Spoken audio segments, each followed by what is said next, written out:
नमो अर्हन्ताणं नमो सिद्धाणं नमो आयरीयाणं नमो वज्झायाणं नमो लोये सवसाहूनम्।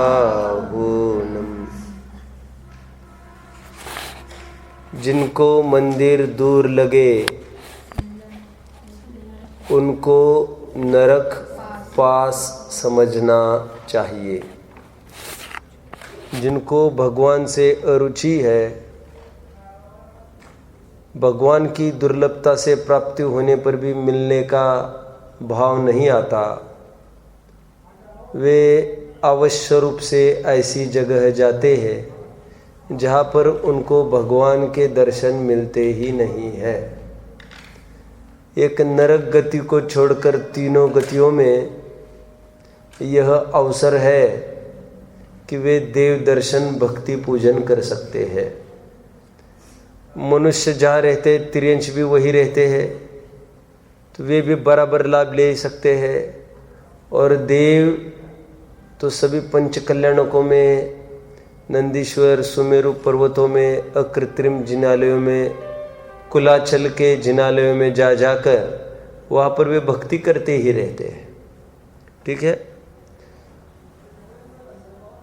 इसका मतलब ये हुआ नरकों में कोई चैत्यालय, जिनेंद्र भगवान की प्रतिमा नहीं होती, कोई देव दर्शन का अवसर उनको नहीं होता। ठीक है, और धर्मोपदेश कोई उनको जाकर सुनाए, इसकी मुख्यता भी नहीं है। गौणता से हो सकता है यह अवसर, मुख्यता नहीं है। इसलिए समूह शरण में भी सभी जीवों को आत्म कल्याण का अवसर मिलने पर भी सम अवसरण, सबको बराबर रूप से अवसर मिलने पर भी आत्म कल्याण का, नारकी जीव इससे वंचित ही रहते हैं। नारकियों को कोई अवसर नहीं होता। देवों को तो ये व्यवस्था है कि जितने भी देव जन्मते हैं उपपात शैयाओं पर, वे अंतर मुहूर्त में ही पूर्ण विकसित दशा उनकी हो जाती है।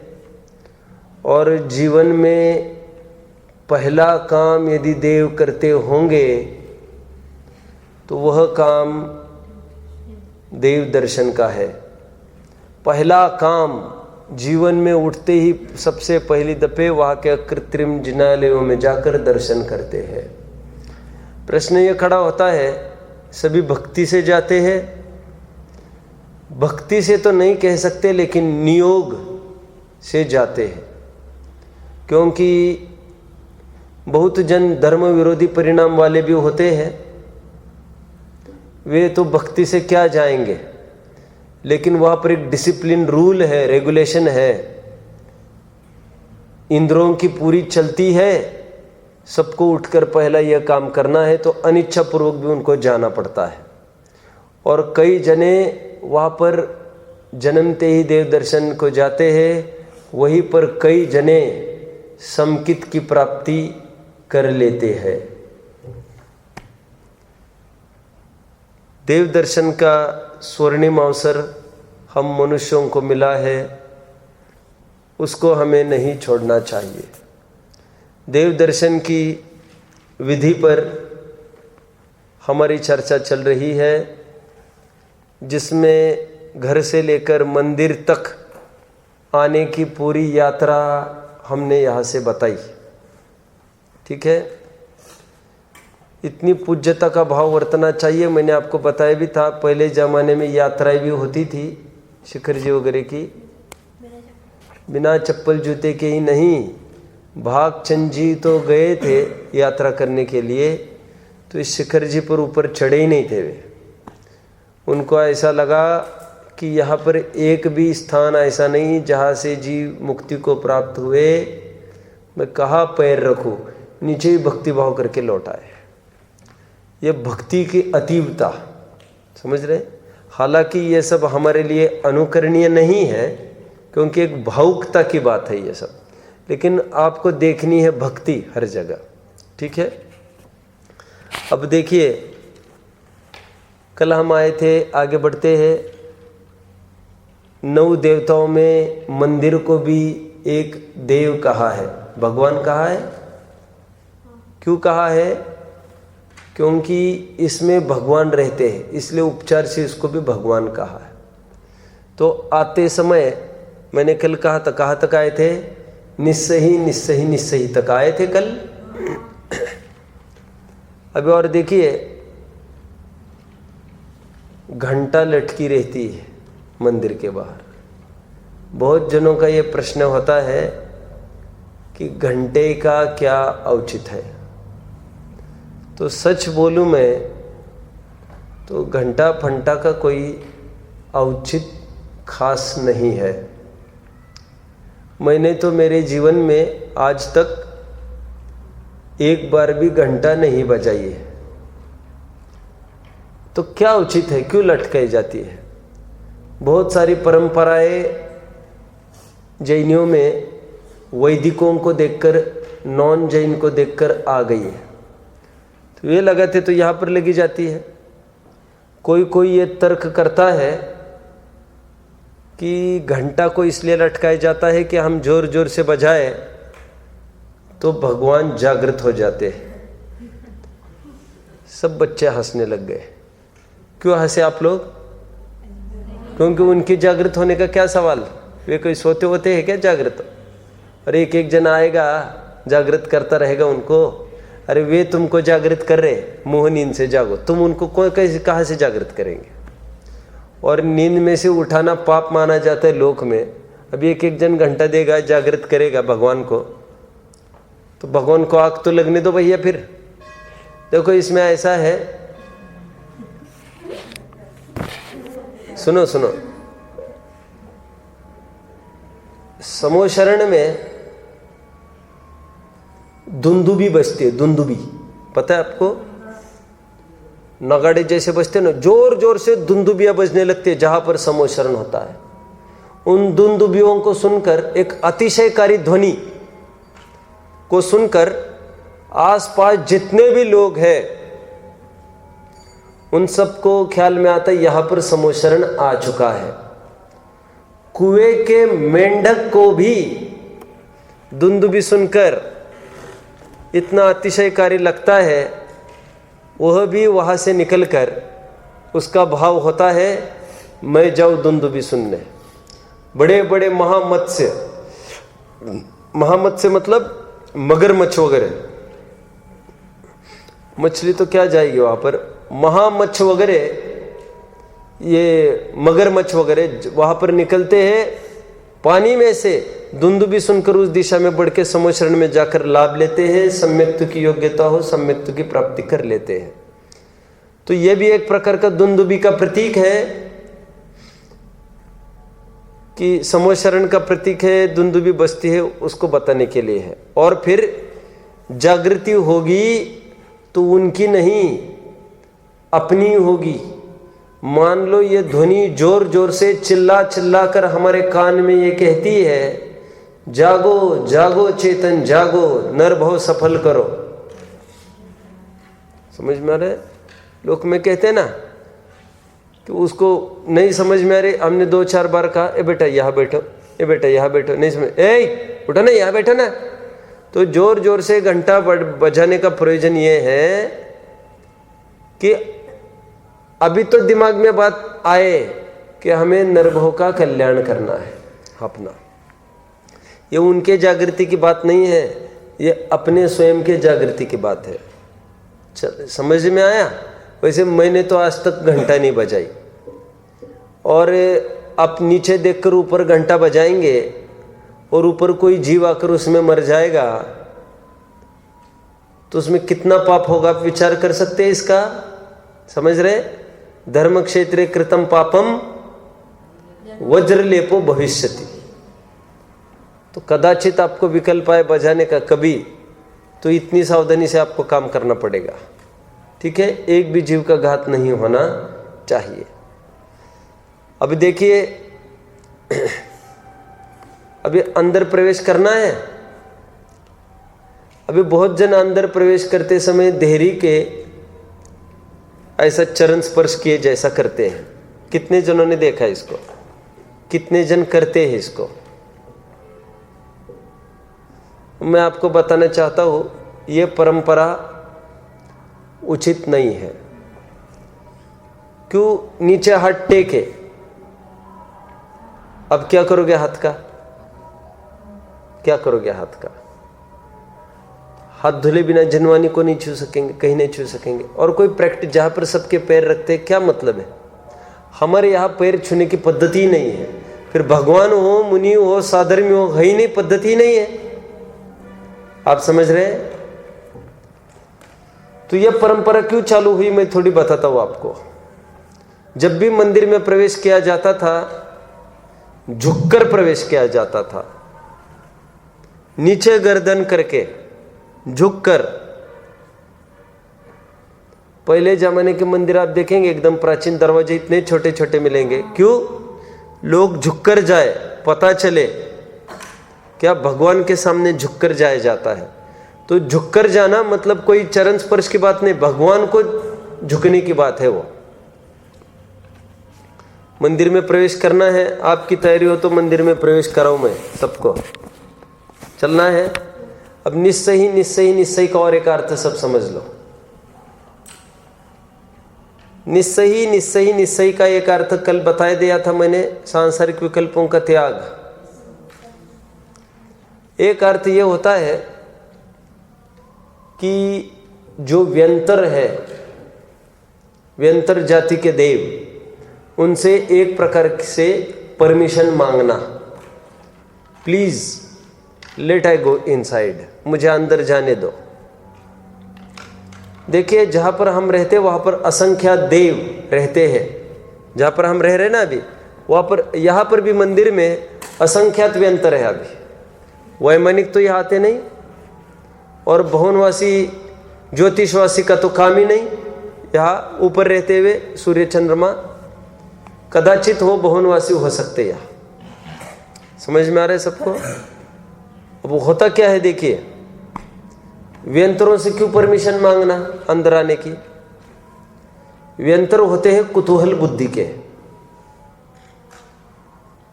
और यदि उनका मन बने वे आपको बहुत परेशान कर सकते हैं। तो इस अच्छे काम में विघ्न ना आए, इसलिए आपने परमिशन मांगकर उनके आप मंदिर में आए हो। समझ रहे हैं? इसलिए मंदिर जाते, मंदिर से निकलते समय में भी असही असही असही कहकर निकलना। Thank you thank you thank you, आपने मुझे जाने का अवसर दिया, मैं आभार व्यक्त करता हूँ। समझ रहे सब? और मैं थोड़ा बताना चाहता हूँ। देखिए, हम गृह प्रवेश का कार्यक्रम करते हैं ना, उसके पीछे क्या तात्पर्य होता है वो भी सब समझ लीजिए। हमारे यहाँ गृह प्रवेश के नाम पर अन्य कुछ भी आडंबर नहीं होता। यज्ञ फज्ञ तो होते ही नहीं है जो हिंसा मूलक हो। तो गृह प्रवेश का कार्यक्रम क्यों जरूरी है और उसमें क्या किया जाता है, तो फिर आपको मंदिर प्रवेश भी समझ में आएगा। देखो, जब भी शिलान्यास होता है, मंदिर भी बनना है कहीं, आपने कभी देखा है जीवन में कोई शिलान्यास, मंदिर बनना चालू होने वाला है, खाली जगह पर पूजा की जाती है, कभी देखा है? देखा है आपने?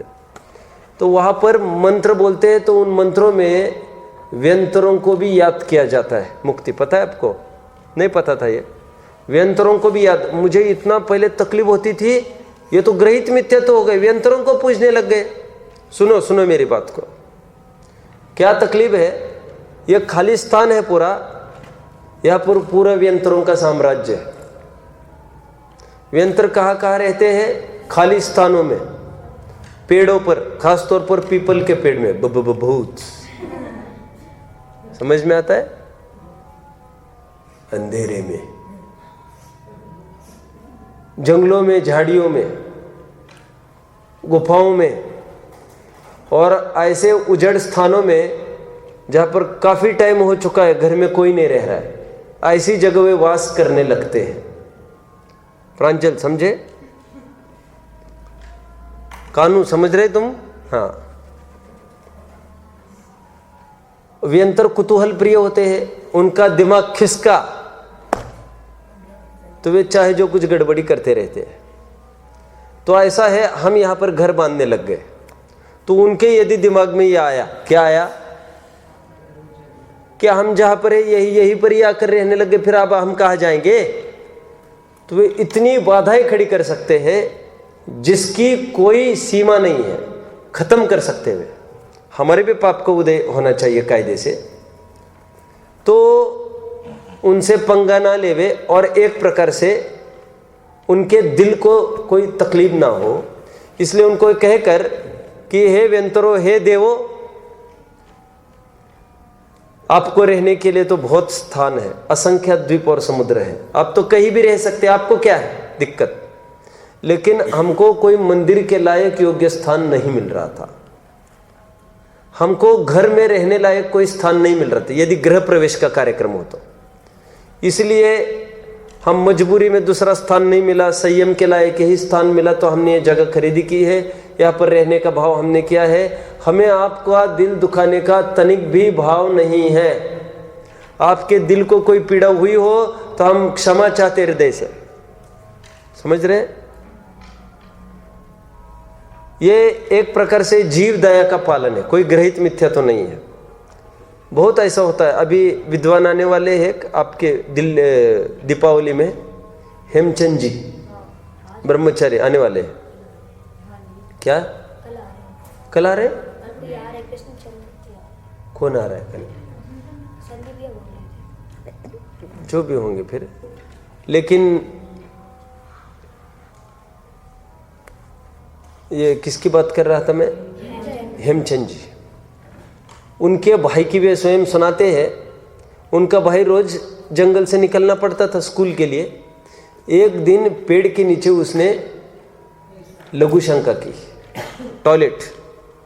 अब हुआ क्या, ये थोड़े माथे फिरू होते हैं, मैंने पहले कहा, तो उनको थोड़ा कुछ लगा, ईगो हर्ट हुआ, ये अपने ऊपर टॉयलेट कर रहा है, तो बस उसी रात में वो भयंकर बीमार हो गया। फिर बहुत सारी बातें हुई, ठीक भी किया उसको मंत्रों तंत्रों से। बाद में फिर वहां से गुजरते समय फिर दिक्कत हुई। इसलिए देखना, पीपल के पेड़ के नीचे अभी तो भूत प्रेत बहुत कम हो गए हैं, व्यंतर भीड़ बढ़ गई ना, और लोग ही एक दूसरों को शत्रु बन गए हैं, उनकी क्या आवश्यकता है। तो कोई नीचे से गुजरे तो उनको लगता है ये हमको चुनौती दे रहा है, तो परेशान करते, फिर रोक देते हैं। ऐसा बहुत करते थे पहले, तो बहुत सुनते थे। अभी गांव में कहीं होता होगा तो होता होगा। तो मुझे तो ये कहना है, इवन मुनिराज जब भी दीर्घ शंका करना है, लघु शंका करनी है, तो वे भी पहले निश्चय कहते हैं। क्या कि क्यों कि मैं यहाँ पर मल क्षेपण करना चाहता हूँ, मूत्र क्षेपण करना चाहता हूँ, आपको पीड़ा देने का हमारा बिल्कुल भी भाव नहीं है, आपका अपमान अभिनय करना भाव नहीं है, लेकिन मजबूरी है। और आपका स्थान तो रहने का कितना ही बड़ा है, आप थोड़ा एडजस्ट, अंग्रेजी समझ लेते हैं, ऐसी कोई दिक्कत नहीं उनको, आप थोड़ा एडजस्ट कर सकते हैं, हमको थोड़ा जगह दे दीजिए। और बाद में मल विसर्जन के बाद असही कहकर आपका बहुत उपकार हो गया हमारे ऊपर, थोड़ी जगह दे दी, हमारा वैसा कोई खराब भाव नहीं था। ये मुनि तक करते हैं। और हमारे यहाँ भी मंदिर में आते समय ये पद्धति बताइए। और गृह प्रवेश में भी यही प्रयोजन होता है, दूसरा कोई प्रयोजन नहीं होता है। मंदिर के काम में भी जो व्यंतरों को याद किया जाता है, शिलान्यास वगैरह, उसके भी पीछे यही रहस्य, कोई ग्रहित मिथ्या तो पूजने धजने की बात नहीं है, बस उनको पीड़ा ना हो, ये बात है। कितने जन बात को समझ रहे हैं? क्या समझाया मैंने इतनी देर? निश्चय समझाया। अभी तो मैं तो आगे ही नहीं बढ़ा हूं, कल जहां तक थे वहीं पर अभी भी खड़े हैं अपन। बढ़ना आगे। निश्चय का दूसरा अर्थ मैंने बोल दिया आपको।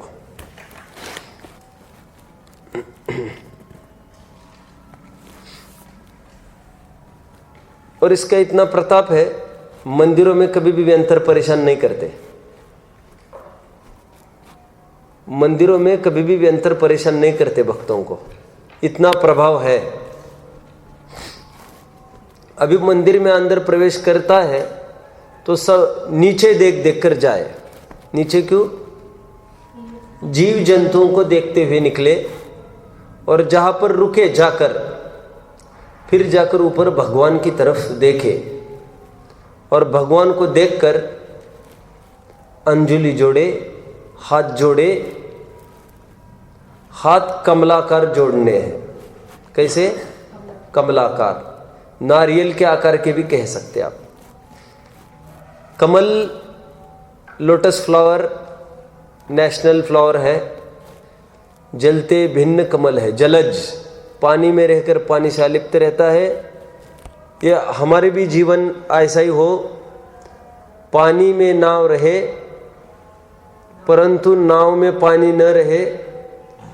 हम संसार में रह रहे हैं लेकिन संसार हम में न प्रवेश कर पाए, नहीं तो जहाज डूब जाएगी। फिर ये भावना बहाते हुए कमलाकार। देखो, हाथ कभी भी ऐसा नहीं जोड़ना, चपटा नहीं चाहिए, हॉलो, बीच में जगह खाली चाहिए। आप समझ रहे हैं? और यह हाथ जोड़ना तो बहुत सारी बातें इसमें खुल सकती है। अब जब हाथ जोड़ते हैं आप देख लेना, दिखता है 24 तीर्थंकर, सिद्धशिला सब दिख जाती है आपको। 24 तीर्थंकर भी दिखते हैं, सिद्धशिला भी दिखती है। नमाज भी ऐसे ही पढ़ा जाता है, वे भी ये पढ़ते हैं, उसके पीछे भी यही रहस्य है। अभी समझे, यहाँ पर देखो मेरी तरफ, 24 नहीं समझे आप? अरे ऊपर ऊपर ये पोरे पोरे। अभी देखिए, हाथ नारियल के आकार के क्यों चाहिए? नारियल हमेशा हमको ये उपदेश देता है कि जिस प्रकार वह नारियल 3 कवचों से मिलके बना है, बाहर की जटाएं, अंदर का कवच और खोपड़े के ऊपर की कालिमा। कितने जन समझ रहे हैं? 3 कवच है उसके, फिर अंदर जाकर मीठी चीज खाने में आती है। सबसे गुणकारी कोई वस्तु कही होगी तो नारियल। सलाइन का काम करते कोई मरीज हो, उसको नारियल का पानी दिया जाता है, और कितनी मेहनत से इसकी प्राप्ति होती है। और यह पानी उसके बीच में रहता हुआ उस रूप नहीं होता, पानी उससे भिन्न नहीं रहता है।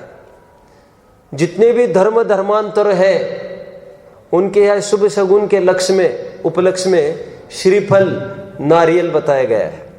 कोई भी धर्म वाला हो, कलश पर इसलिए नारियल रखने की पद्धति है।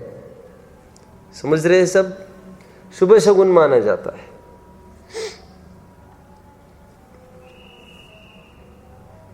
ठीक है।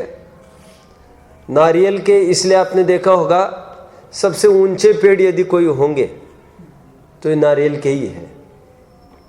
क्यों? जितनी भी प्राकृतिक रूप से मूल्यवान चीजें होती है वो प्राप्ति के लिए थोड़ी दुर्लभ होती है। जैसे बोलो मुक्ति, जैसे रत्न, मोती, खदानों में जाना पड़ेगा, समुद्र के तल में जाना पड़ेगा। अब नारियल भी ऐसी चीज है, एकदम ऊपर जाना पड़ता है उसके लिए, खतरों से खाली नहीं है जाना, और तब जाकर ये प्राप्ति होती है। ये उत्कृष्ट चीज नारियल हमको निरंतर अपने शुद्धात्मा का ध्यान कराती है। द्रव्य कर्म, भाव कर्म, नो कर्म, तीनों कर्मों से अलिप्त रहने वाला हमारा शुद्धात्मा, उसकी प्राप्ति हमको करनी है। ये किसका अर्थ में कर रहा हूं? भगवान को हाथ जोड़ने का अर्थ। ठीक है। अभी देखिए हाथ कैसे जोड़ना, ये भी मैं बताऊं आपको। एक एक चीज का रहस्य है, मैं बताने नहीं वाला था, मेरा अभिभाव बना। ये हाथ जोड़कर सबसे पहले छाती के पास रखना। छाती के पास क्यों रखा जाता है मालूम? ये दिल की आवाज है। प्रेम का व्यक्तिकरण, भक्ति का व्यक्तिकरण दिल से होता है। तर्क युक्ति का व्यक्तिकरण बुद्धि से होता है। पढ़ते समय तर्क युक्ति लगाना। स्वर्ग मोक्ष का क्या स्वरूप जैन दर्शन में कहा है? ईश्वर करता है कि नहीं है? करता है तो क्यों? नहीं है तो क्यों? सभी जीव स्वतंत्र है कि नहीं है? है तो क्यों? नहीं है तो क्यों? इसे तर्क युक्ति कहते हैं। ऊहा पोह, लॉजिक। इसमें बुद्धि लगाना और भक्ति दिल से करना, समझ में आता है? भक्ति श्रद्धा से होती है और तर्क युक्ति ज्ञान से होती है। हालांकि सब जगह सभी होते, मैं तो अपनी बुद्धि से कह रहा हूं। श्रद्धा क्या चीज है, समझ में आ रहा है? श्रद्धा एक बार किसी पर आ गई, विश्वास हो गया, तो वो आपको सब कुछ नौछौर कर सकता है। इसलिए जगत में लूटपाट करनी हो तो सबसे पहले क्या कराया जाता है? मैंने आप ही को कह रहा था कि 2-4 दिन पहले, जगत में लूटपाट करनी हो तो क्या कराया जाता है? पहले विश्वास संपादन किया जाता है। किसको बता रहा था मुक्ति में? सबसे पहले विश्वास संपादन किया जाता है लूटपाट करने के लिए। इसलिए जितनी बड़ी लूटपाट होती है नौकरों के माध्यम से होती है। नौकर क्या करते हैं? सबसे पहले विश्वास संपादन करते हैं। समझ में आता है? और विश्वास एक बार जीत लिया, हावी हो जाता है। फिर जितने जनों ने आज तक मारा है, शत्रुओं ने बहुत कम जनों को मारा है। ये घर घर में विभीषण बने बैठे हैं, घर का भेदी लंका ढाए। राम से आपत्ति नहीं है, वो विभीषण से आपत्ति है। हर जगह यही तकलीफ है। समझ में आ रहा है? वहां पर भी कौरव का पक्ष मजबूत हो गया है, वो घर का ही भेदी लंका ढा रहा है। कर्ण गया है वहां पर, हमारा घर का आदमी लड़ रहा है। और कर्ण को भी यही शिकायत है। क्या शिकायत है? हमारे शत्रु दुर्योधन वगैरह नहीं है, ये तो बहुत अच्छा हमको पाल रहे हैं। ये सगी माँ पैदा करते हमको बहा दिया उन्होंने। ये जगह जगह ये लड़ाई चल रही। आप समझ रहे हैं मैं क्यों बता रहा हूं इतना सारा? क्यों बता रहा हूं? विश्वास, दिल की बात कह रहा हूं मैं, दिल की बात। भक्ति दिल से होती है और भक्ति कुछ नहीं जानती है, भक्ति प्रेम करना जानती है। समझ में आता है? भक्ति बस एकनिष्ठ होकर काम करती है। ये मेरे भगवान, यही सब कुछ, यही सर्वोपरि।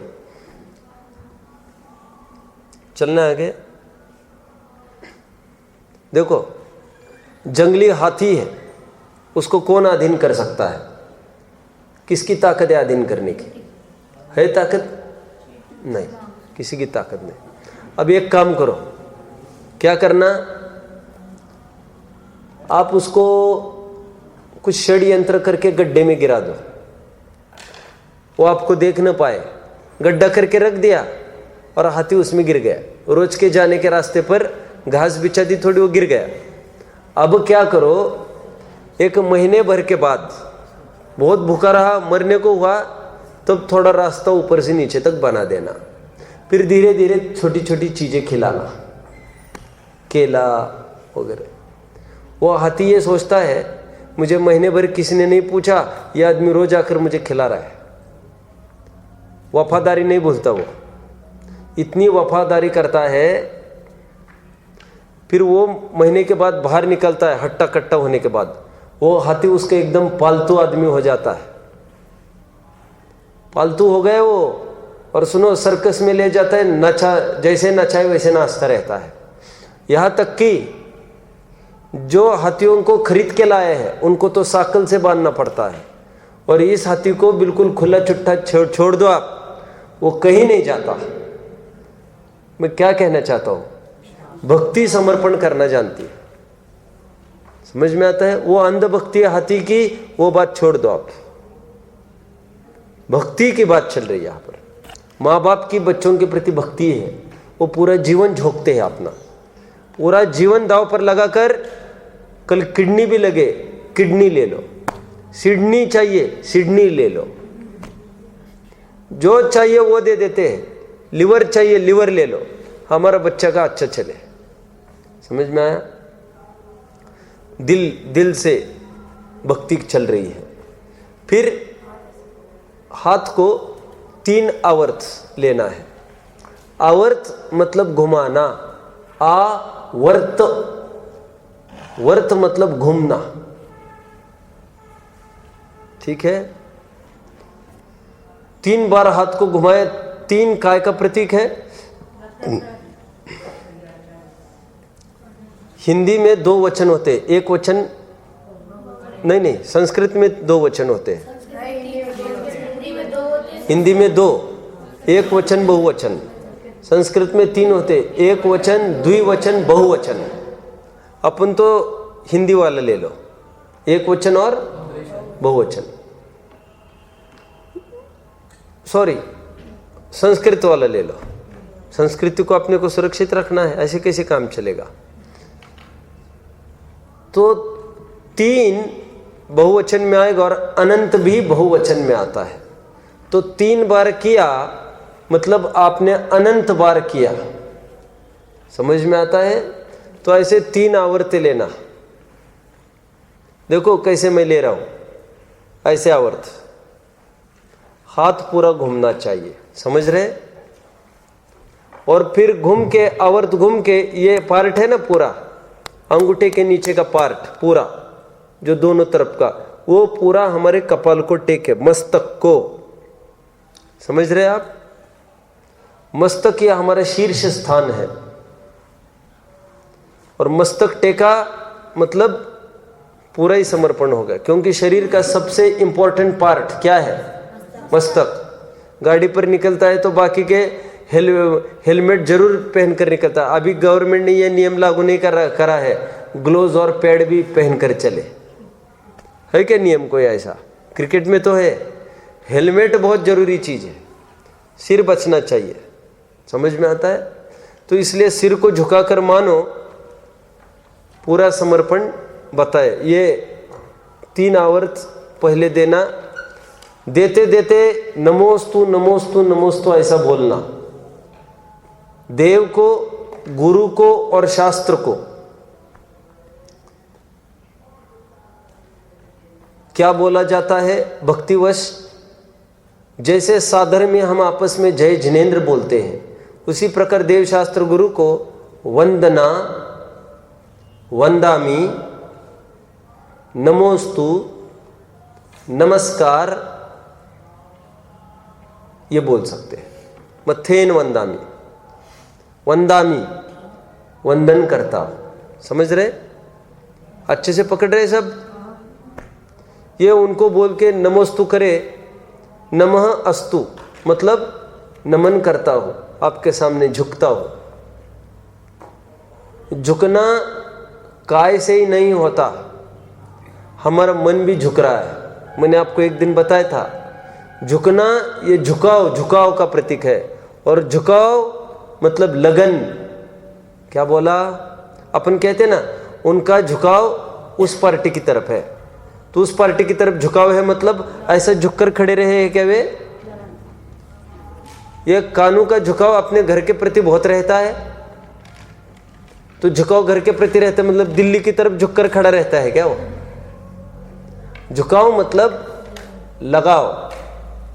तो भगवान के सामने झुकना मतलब, झुकाव मतलब लगाव भगवान के प्रति, लगन। मैंने आपको बता भी था, लग्न शादी जिसको कहते हैं, मैरिज। लगन, लगन, लगन लगी उसको, एक ही लगन लगी। लगन, लगना, लगना, संलग्न होना, अलग सलग, अलग अलग होना, जुदा होना, और संलग्न होना, जुड़ जाना। हमारा भक्ति परिणाम भगवान के साथ जुड़ गया, भाव अपेक्षा से जुड़ान हुआ है। किस अपेक्षा से। देखो पति पत्नी क्षेत्र अपेक्षा तो एक स्थान पर रहते हैं, लेकिन उनकी जमती नहीं है, तो क्या कहेंगे, भाव अपेक्षा से वे साथ साथ नहीं है। और कोसों दूर जाए, और कानू और नानू भाव अपेक्षा से जुड़ान है। कानू जहां पर भी होगा नानू की याद करेगा, और नानू जहां होगा कानू की याद करेगा। समझ में आया। याद आती है नानू की।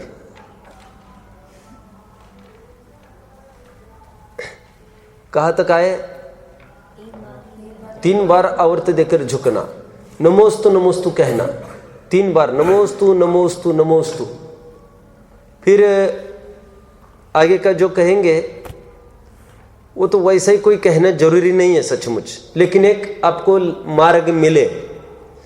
भक्ति अपने अंतर से होती है, कोई रटे रटाए शब्दों से नहीं होती है। लेकिन नए लोगों को कैसे समझ में आए, इसलिए बताया पहले नमोकार मंत्र पढ़ना, नमोकार मंत्र के बाद चत्तारी मंगल पाठ पढ़ना, हे भगवान आप ही शरण हो। समझ में आ रहा है? सुख में दुख में अनुकूलताओं प्रतिकूलताओं में हर जगह आप ही शरण हो। जितने जनों ने आपकी शरण ली है वे संसार से पार उतरे हैं, और जितने जनों ने आपकी शरण नहीं ली है वो यहीं पर रखड़ रहे हैं 4 गति 84 लाख योनियों में। मुझे नहीं बनना कीड़ा मकोड़ा लठ आदि।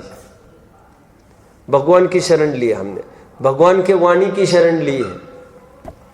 और भगवान की शरण लेना मतलब अपने आत्मा की शरण लेना। नमोकार मंत्र 74 मंगल पाठ पढ़ के जो मन में आए वो भक्ति करे। भक्ति करना मतलब क्या करना? किसी की रटी रटाई भक्ति की बात नहीं है, ऐसा ही पढ़ना। आप आपके मुख से कुछ भी बोलो जिससे आपको वैराग्य हो और वैरागी पुरुषों की महिमा है, ऐसा कुछ भी बोलो। हे प्रभु मैं तो धन्य हो गया, आपके दर्शन मिल गए, मुझे आपसे सुखी होने का उपाय मिल गया। रोगी को डॉक्टर दिखते ही वो क्या क्या करता है? कैसे ट्रीट करता है डॉक्टर के सामने आते ही? अरे वो बाहर बैठा हो क्यों में, और जितने भी डॉक्टर थोड़े काम से बाहर आए और थोड़ा अपनी तरफ देखे, क्या करता है? तुरंत खड़े रहे, डॉक्टर साहब नमस्ते। और अंदर कैबिन में जाए क्या करते हैं? डॉक्टर साहब नमस्ते। या ऐसे ऐसी दवा लेना, ठीक है डॉक्टर साहब। ऐसा ऐसा करना, ठीक है डॉक्टर साहब। और क्या खाना क्या नहीं खाना बराबर पूछता है। तो जैसे रोगी डॉक्टर के सामने जाता है बिना शर्त, उसी प्रकार हम बिना शर्त भगवान के सामने आए। बिना शर्त मतलब डॉक्टर को हम ये नहीं पूछते दवा कब तक लेनी पड़ेगी, क्यों, ऐसा करो वैसा करो वैसा करो, ठीक है डॉक्टर साहब ऐसा ही करेंगे। यहां पर भी बिन शर्त आओ, अपनी कोई शर्तें मत लगाओ। डॉक्टर भगवान के सामने कब तक दर्शन करते रहे? जब तक आत्मानुभूति नहीं होती हो, मुनिपना नहीं आता हो, अरहंत सिद्धावस्था नहीं आती हो, चलते रहो। फिर क्या करना? भक्ति करने के बाद नमस्कार किस प्रकार करना वो बताता हूं अभी मैं। भगवान के सामने अष्टांग नमस्कार दिया जाता है।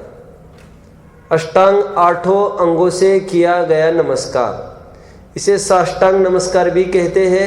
8 अंगों से सहित किया गया नमस्कार। अष्टांग और साष्टांग पर्यायवाची है। हाँ मैंने बोला था एक बार, आपको अंगोपांग पढ़ाया था तब। ये 8 अंग नमस्कार कौन सा है?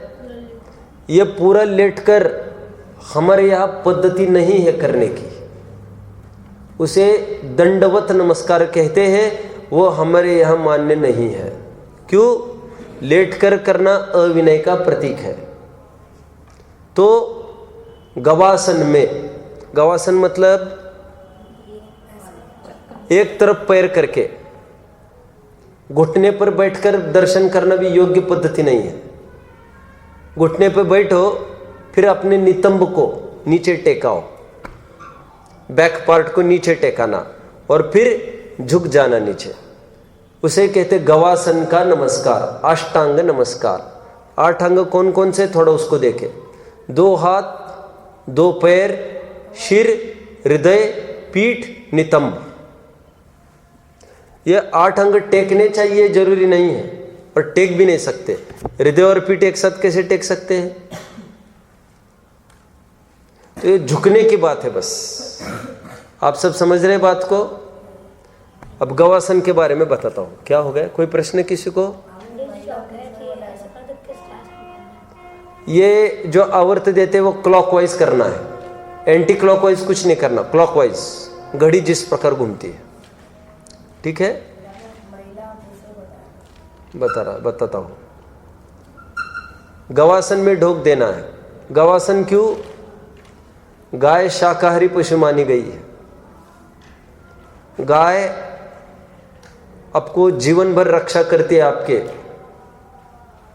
स्वास्थ्य की, और किसी को कभी गाय से खतरा नहीं होता। तो गाय मंद कषाय जीव मानी गई है, तो हमारी भी कषाय की मंदता को दर्शाता है ये गवासन।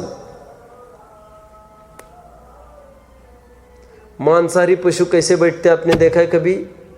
कुत्ता, बिल्ली, शेर, ये पैर को ऐसा करके। इसलिए प्रवचनों में भी ऐसा बैठने का निषेध होता है, पैर ऊपर करके। बहुत पैर दर्द होने लग जाए तो पीछे करना, गवासन में। समझ में आता है? ऊपर नहीं। ये मांसाहारी का प्रतीक है और ये विषय कषाय पोषक मुद्रा है, और पीछे पैर करना विषय कषाय पोषक नहीं है। अब कैसे दर्शन करें? मैंने आपको कहा भी था, महिलाएं बाएं तरफ पैर करे और पुरुष दाएं तरफ पैर करे। ठीक है? यह किसी ग्रंथ में लिखा नहीं है। मनोविज्ञान में यह मान्यता है कि दायां भाग पुरुषों का शुभ माना जाता है, बायां भाग महिलाओं का शुभ माना जाता है। आपने देखा होगा कभी विधान होता है, मैंने कानों को पूछा था, पुरुषों को रक्षा पोटली, रक्षा सूत्र कौन से हाथ में बांधा जाता है? राइट। और महिलाओं को बायां हाथ में। जब आग फड़कती है दाई पुरुषों की, शुभ शगुन है, और यदि महिलाओं की बाई फड़कती है तो शुभ शगुन है, और उल्टी फड़के तो अशुभ शगुन। ऐसा ये शगुन शास्त्र मानता है। समझ रहे? अरे यहां तक है, दाएं से बाएं पशु जाए तो शुभ होगा क्या अशुभ होगा? बाएं से दाएं जाए तो शुभ होगा क्या अशुभ होगा? आप समझ रहे? लोगों को पता वता कुछ नहीं है। लोग कहते बिल्ली आड़ी आ गई तो अशुभ होगा। ऐसा नहीं है। ज्योतिष शास्त्र ऐसा नहीं कहता है। वो ये कहता है, बिल्ली की बात नहीं है, कोई भी पशु लेफ्ट से राइट की तरफ जाए पुरुष को तो वो शुभ है, राइट से लेफ्ट की तरफ जाए तो वो अशुभ है। समझ रहे? ये मोटा मोटा अंदाज है, ज्यादा हम कुछ नहीं बोल सकते। समझ में आता है? मूल उसके ज्ञाता तो अभी खत्म हो गए, कोई उसके ज्ञाता नहीं ज्योतिष के। और मूल तो हमारा पाप पुण्य का रहता है। हम मार्ग बदल कर थोड़ी ना जा सकते, क्योंकि जिस मार्ग से हम चल रहे हैं उसी मार्ग से एक दाएं से बाएं निकल रहा है, बाएं से दाएं निकल रहा है। नहीं होता ऐसा। चलना आगे। कहाँ तक आए? साष्टांग नमस्कार हो, गवासन में हो, महिला के शासन में करे, पुरुष के शासन में करे, मैंने बताया। अभी देखिए, फिर प्रदक्षिणा देना भगवान को। प्रदक्षिणा को परिक्रमा भी एक शब्द है। क्या है प्रदक्षिणा? मैं थोड़ा बताऊं आपको। प्रदक्ष क्या? दक्षिणा देते ना, दक्षिणा। इनको दक्षिणा दे दो। दक्षिणा दे दो मतलब इनका ध्यान रखो, इनका दक्ष, हमने इनको ध्यान दिया। गुरु की दक्षिणा दे दी, गरीबों को दक्षिणा दे दी। दक्षिणा मतलब हमने उनका ध्यान रखा। दक्ष, दक्ष मतलब क्या होता है पता है आपको? दक्ष, सावधानी, कहां पर लिखा रहता है? ICU। ICU का लॉन्ग फॉर्म क्या है मुक्ति? ICU, I will see you नहीं, ICU जो अस्पतालों में होता है। आप में से कौन बता पाएगा? एक जन बस, एक जन बस बोलो। Intensive care unit. इंटेंसिव ज्यादा, केयर ध्यान, सावधानी, लक्ष्य, दक्ष, ज्यादा ध्यान जहां पर दिया जाता है, इंटेंसिव केयर यूनिट। तो यहां पर भी प्रदक्षिणा किसका सूचक है? प्रकृष्ट रूप से, मतलब उत्कृष्ट रूप से आपको दक्ष रहना है, ध्यान देना है। किसमें? प्रकृष्ट रूप से किसमें ध्यान देना है? भगवान के स्वरूप के विचारने में। इसलिए आप चारों तरफ घूमते समय भगवान की तरफ देखकर उनका रूप निहारना है। उनका रूप क्या है? उनका रूप क्या है? अरे उनका रूप क्या है भगवान का? वीतरागता। कैसे वितरागी हुए, कैसे उपसर्ग को सहन किया, वेले चढ़ी पैर पर, जलती हुई सिगड़ियां माथे पर रख दी, कपास लपेट कर आग लगा दी, कितना उपसर्ग हुआ, फिर भी आपने सहन किया। वाह वैराग्य, वाह विरक्ति। तो वैराग्य की महिमा करते करते चारों तरफ ये भगवान का ध्यान देना, मतलब वैराग्य का, वीतरागता का ध्यान देना। ओह कैसे वितराग हुए, वितरागता की प्रशंसा, इसे कहते हैं प्रदक्षिणा। उत्कृष्ट रूप से दक्ष रहना, किसमें? उपचार से भगवान के स्वरूप में, और परमार्थ से अपनी आत्मा के स्वरूप में दक्ष रहना। ओ हो मेरी ऐसी दशा जैसी तुम धारी, मेरी भी ऐसी दशा बन जाए जैसी आपकी दशा हो गई है। परिक्रमा में एक ध्यान रखना, किसका? भगवान की तरफ देखते हुए नीचे पैर नहीं चलना चाहिए। जब भी नीचे पैर चलता हो आपको नीचे ही देखना है। जब पैर रुक जाए तब भगवान की तरफ देखना है। इस तरह की प्रदक्षिणा आपको लगानी है। कितने जन बात को समझ रहे हैं? बहुत अच्छा। एक भी जीव का घात नहीं होना चाहिए। इसीलिए जो 84 आसाधना दोष बताए हैं उसमें एक आसाधना दोष है। क्या है?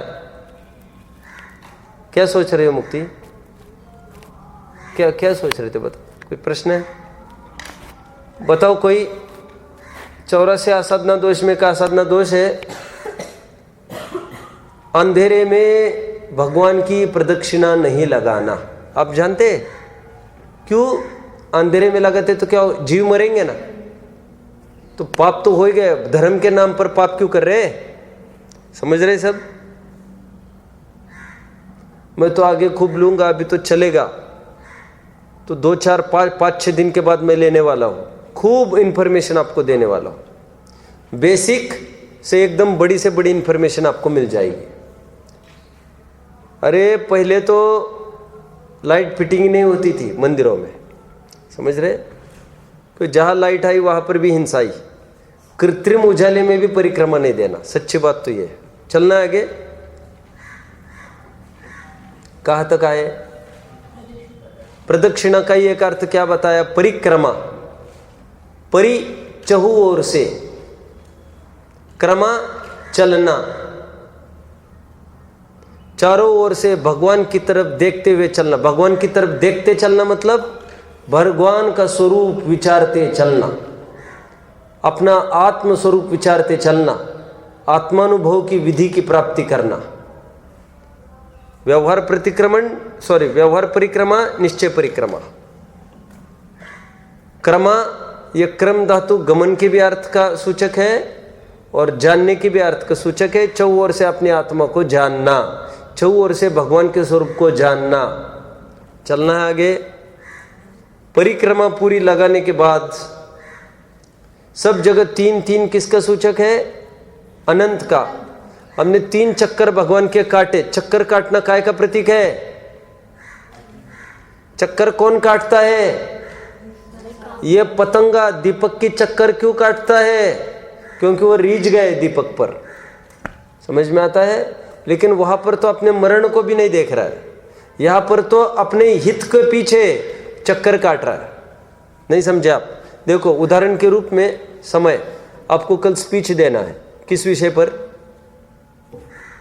कोई छात्र स्वाध्याय आपको कराना है या आपको कुछ कराना है, मान के चलो आपको देना है उत्तम क्षमा पर।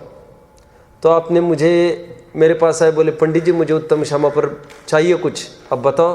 मैंने कहा मुझे अभी टाइम नहीं है, अब 2 घंटे के बाद आना। 2 घंटे के बाद आए आप, मैं आराम कर रहा था। अब बोले पंडित जी मुझे बता दो। मैंने कहा अभी मेरा मूड नहीं है, तुम बाद में आना 1 घंटे के बाद। आप क्या करेंगे? 1 घंटे के बाद फिर से आएंगे। और मान के चलो मैं था ही नहीं। फिर मुक्ति की मम्मी ने बोला कि वे थोड़े बाहर गए हैं, आप आधे घंटे के बाद आ जाना भैया। क्या करेंगे आप? क्यों? आपको कोई दूसरा मार्ग नहीं है, कोई दूसरे में ताकत नहीं है समझाने की। उदाहरण है मेरा अपना। तो जो गरजी होता है, मराठी में कहावत है गरजवंताला अक्कल नसते। जो गरजी होता है, नीडी पर्सन होता है, वो सब अपने युगो सब भूल जाता है। आप नहीं समझे? डॉक्टर के पास कितनी बार जाएगा, कितनी विनय अनुनय करेगा अपना काम करवाने के लिए। अरे बोलो ना, करेगा कि नहीं? क्योंकि हमें गरज है। ये गर्जी का मार्ग है, मर्जी का मार्ग नहीं है। क्या बोला? मर्जी मतलब मन बने तो करूंगा, मन बने वैसा करूंगा, तुम्हारा कुछ नहीं चलेगा। मर्जी का नहीं। गर्जी का मतलब हम गरजवंत है, हमें आवश्यकता है सुखी होने की और हमारी सिद्धि उनसे होगी। तो भगवान की परिक्रमा काटना किस चीज का प्रतीक है? मानो हम चक्रे काट रहे, जिनसे हमारा प्रयोजन सदता है, हम उनकी चक्कर काटते हैं कि नहीं? कितने जन बात को समझ रहे हैं? और ध्यान रखना, भगवान कुछ करने वरने वाले हैं नहीं। या हम हमारी भक्तिवश कर रहे हैं सब। भगवान ने कहा भी नहीं है चक्कर काटते रहो, लेकिन जिसको भक्ति आएगी वो चक्कर काटे बिना, बनाए बिना रहेगा नहीं। ठंड आती है तो कोई कहता है कि स्वेटर निकालो,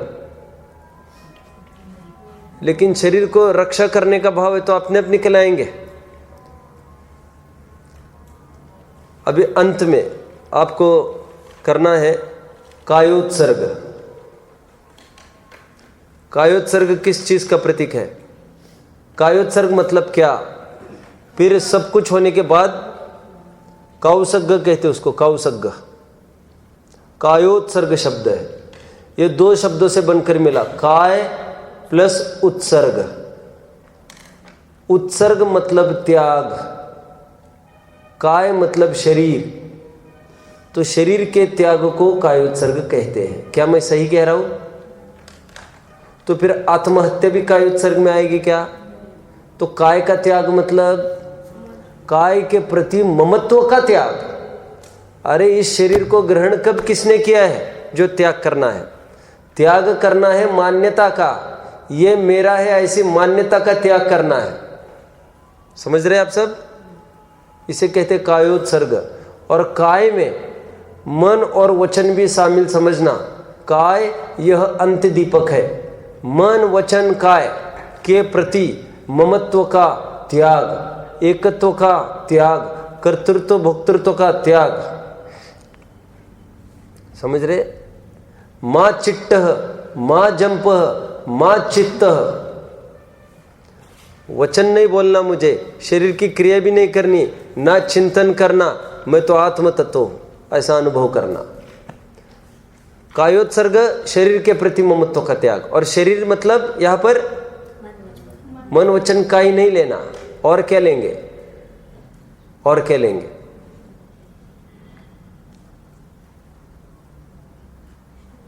क्या अंत दीपक ही है वो? आदि दीपक नहीं है?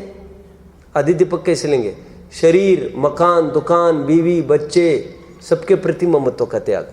शरीर में सब आ गए। जहां देह अपनी नहीं, तहां ना अपना कोई। आगे घर संपत्ति पर है। क्या है घर संपत्ति? पर प्रगट है, पर है परिजन लोय। समझ में आता है? अमित गति स्वामी ने लिखा है, यदि चमड़ी बाहर निकले तो रोम कहां से रहेंगे? ठीक उसी प्रकार, क्यों? रोम तो चमड़ी के आश्रय से तो रहते हैं, तो चमड़ी हट गई तो रोम तो हट ही गए।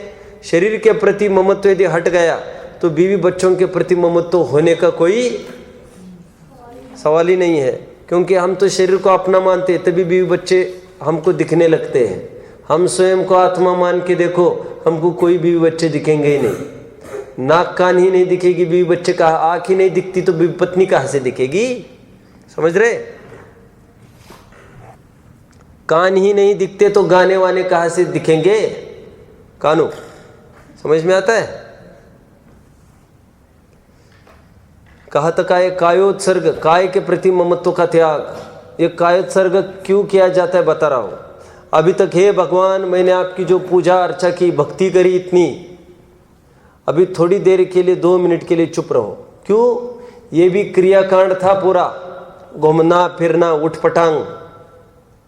तो अभी एक जगह शांति से खड़े रहकर नासाग्र दृष्टि करके, निश्चेष्ट अचल रूप से खड़े रहकर, हलन चलन नहीं करके, नासाग्र दृष्टि करके मैं आत्मा हूं ऐसा आत्म ध्यान करने का प्रयास करना।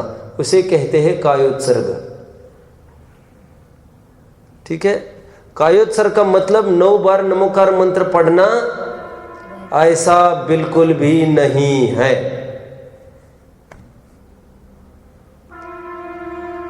तो 9 बार नमोकार मंत्र क्यों पढ़ा जाता है फिर?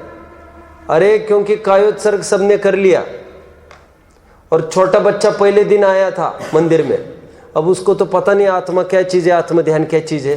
लगा पापा जी के पैंट पकड़ने, पापा जी पापा जी पापा जी क्यों चुप हो गए, सब क्यों चुप हो गए, सन्नाटे क्यों छा गए, क्या हुआ पापा क्या हुआ? तो पापा उसको कहते 9 बार नमोकार मंत्र बोल दो। तो वो 9 बार नमोकार मंत्र में बोलने में लग जाता है, तो कम से कम हमारा माथा नहीं खाता। समझ में आता है? इसलिए उसको वहां लगा दिया। लेकिन बड़ा होने के बाद उसको बताया जाता है नमोकार मंत्र पढ़ने का अर्थ कायोत्सर्ग नहीं है, शुद्धात्मानुभव, सम्यक दर्शन, मैं आत्मा हूं ऐसा प्रतीति करने का प्रयास करो। मैं शरीर आदि परद्रव्य से भिन्न हूं ऐसा जानने का प्रयास करो। प्रयास करो आत्मानुभव का, आपको आत्मानुभव अभी हो सकता है। और यहीं पर नहीं हुआ तो कहां पर होगा? Strike the iron when it is hot, लोहे पर तब घाव करना। बोलो, लोहा गर्म है मार दो हथौड़ा। कौन से फिल्म का डायलॉग है? फिल्म देखते? लोहा गर्म है मार दो हथौड़ा। लोक में कहावत है ना, strike the iron when it is hot. क्या कहना चाहता हूं मैं? अरे अर्थ तो बताओ। लोहे को एकदम गर्म किया लोहार ने, अब क्या करेगा? अब बिल्कुल यहां वहां नहीं देखकर पहले घाव मारता है उसको। क्यों? अभी थोड़ा भी लेट करेगा घाव मारेगा, निरर्थक हो जाएगा घाव। तो अभी मन हमारा अच्छा हुआ है भगवान की भक्ति करते करते, लोहा गर्म है, उपयोग मंद पड़ गया है, विशुद्ध परिणाम है, मार दो हथौड़ा, कर दो शुद्धोपयोग का प्रयास, अभी अवसर है। अरे यहाँ पर ही शुद्धोपयोग नहीं हुआ, आत्मानुभव नहीं हुआ, यहाँ से बाहर उतरे कुछ नहीं होने वाला है। फिर बाहर कोई मिलेंगे, अरे कानू कैसे चल रहा है तुम्हारा, कैसा है नानू, कब जा रहे हो दिल्ली? दादाजी मिले, नाना जी मिले, पूछेंगे बेटा कैसे चल रहा है? नानी मिलेगी, बोले कानू अच्छे तो चल रहा हो। फिर आत्मानुभव नहीं होगा कानू को। समझ में आता है? भगवान के सामने हुआ तो हो सकता है, भगवान के पीछे तो क्या होगा जब यही नहीं हो सकता। तवा एकदम गर्म हो गया है, अभी क्या करना चाहिए? अभी गैस बंद करके सोना चाहिए? अरे गर्म है, फटाफट जो लोई बेली है डाल दो फटाफट। समझ में आता है? अभी थोड़ी ना आटा गूंथना है, आटा तो गूंथ कर तैयार है, अब फटाफट लोई बेली है फटाफट डाल दो। समझ में आता है? तो यहाँ पर जो भूमिका, जो भूमि उर्वरा हुई है, उर्वरा मतलब फर्टाइल लैंड। फर्टाइल कौन समझते हो? फर्टाइल लैंड नहीं समझते? फर्टाइल के विरुद्ध कौन सा वर्ड है, कौन बताएगा? बैरन। Very nice. तो अभी जमीन पात्रता हुई है, यहाँ पर शुद्धोपयोग आत्मानुभव हो सकता है, भगवान के सामने नहीं होगा तो कहाँ होगा? ठीक है, टीचर जहाँ पर टीचिंग चल रही है वहीं पर होगा तो हो सकता है। ये कायोत्सर्ग यहाँ पर, ये मूल, ये फल है कायोत्सर्ग। समझ में आता है? तो निस्सही से लेकर कायोत्सर्ग तक की ये देव दर्शन की प्रक्रिया हुई। फिर वहाँ पर कोई स्वाध्याय प्रवचन चल रहे हो तो उनका लाभ हमको लेना चाहिए, जीवंत मोक्ष मार्ग सुनने का प्रयास करना चाहिए।